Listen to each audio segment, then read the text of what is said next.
Hi, my name is Dr. David Noble, and I'm going to do this video on the 5 most common misunderstandings regarding car accident injuries. Number 1 is that pain isn't a diagnosis. That's because 90% of the nerves in your spine don't carry pain signals, and you may not feel the injury for a long time while the damage is establishing itself. It could take 6, 12, or 18 months later before you manifest some kind of headache pain syndrome, TMJ or jaw pain, neck pain, stiff neck, back pain, pain syndrome, or even some kind of digestive system dysfunction that happens from unresolved spinal reflexes in an injury. Now these reflexes can interfere the brain's ability to connect this to the digestive organs because of what happens with the nerve that goes between the bones. A very common thing. So judging your injury solely on short-term pain can be huge and cost a mistake. My exam thoroughly diagnoses any nerve, muscle, or joint dysfunction that could, if missed, become permanent disabilities that can cause future loss of enjoyment of life. So the bottom line there is get checked by a qualified chiropractor.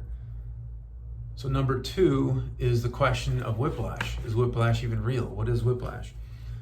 So yes, whiplash is very real. Whiplash injury takes its name from the mechanism of sudden impact to the body, causing a whipping trauma to the neck and head, and they're usually seen in auto accidents when one car hits another and the force is transmitted through the bodies of the car to the car seat and eventually to the person. And during impact, the moving car creates thousands of pounds of force in the blink of an eye. The result is a violent whipping of the spine, or whiplash, and the actual damage is the potential of tearing muscles and ligaments in the neck, usually upper back, sometimes even lower back. But the most significant area of damage is to the nerves of the spine or even the brain itself when you have other closed head impact injuries. Number 3 is, when should you get checked? Well, you want to get the care that you need while your case is still open, right away, essentially. Within the first week or 2 from the accident is ideal. If there's any delay in seeking care, they call that a gap in care. And to the insurance company, it looks really bad. It looks like as though your injury isn't even that bad. It becomes a tougher thing to prove to the insurance companies when it comes time for settling and whatnot. And as a side note, gap in care is the same term used for if you're in the middle of a care plan and you disappear for a week or 2, or God forbid longer. And I had a patient who had COVID-19 right in the middle of a care plan. So it's a legitimate reason, but without documenting it properly, it looks real bad to the insurance companies. Number 4 is legal representation. Now, if you have an injury or have unpaid bills, you're eligible for having an attorney. Now, you may need legal representation and not even know it. Sometimes people minimize, they just blow it off. So I'm not an attorney, I don't give legal advice, but there are times when a patient can be underrepresented, and that's not good for that person. So we work with a number of great attorneys if that's something you need help with. Number 5 is proper documentation of your injury. Now, it's kind of a boring subject, but it's extremely important if you want to make sure your current and future medical and legal bills get paid. Basically, you have to prove your case. If it isn't written, if it isn't documented properly, it doesn't exist. So personally, you want to take pictures of your person, meaning your bruises and your scrapes and your lacerations and any discoloration or swelling, any kind of injury. Take pictures of your car, the damage to your car.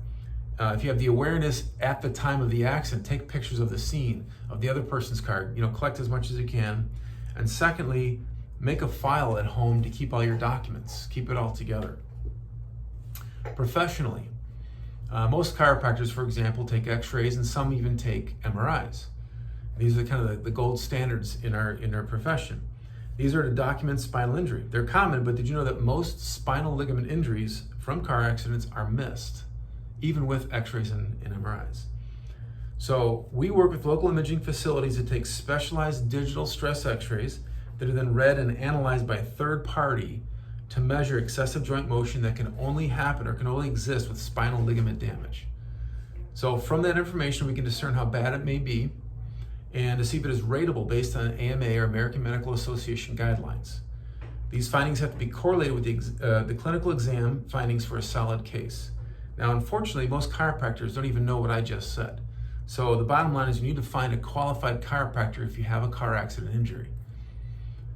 If it turns out, God forbid, your spine actually has a spinal ligament injury, then not only will you be diagnosed more accurately now and get better short-term results, but you will also have much better long-term outcomes. If you can't identify a significant injury, how do you expect long-term outcomes to work out in your favor? They usually don't. That's the bottom line. So I've seen plenty of people over the years, maybe even hundreds of people that came into my clinic for some kind of chronic pain syndrome that, as it turned out to be, from an old, unresolved, underdiagnosed, undertreated car accident. Doesn't have to be like that. You want to find the right chiropractor, somebody who has experience with this and skill and knows how to properly diagnose, document, and treat a car accident injury. So the right doctor can be a game changer for you. Really, the difference between having a high quality of life after your injury is resolved or a lifetime of recurring pain syndromes. I know because I've seen those people, a lot of them. So if you've been in a car accident and know somebody, get checked by a qualified chiropractor. And if you've already been to one or in the middle of a case, I do second opinion work as well, just to see where you're at, and you can do the diagnosis and make sure you're getting the right treatment and all that goes with that. So this is Dr. Dave Noble, just looking out for you. Car accidents happen, unfortunately. God bless and good health.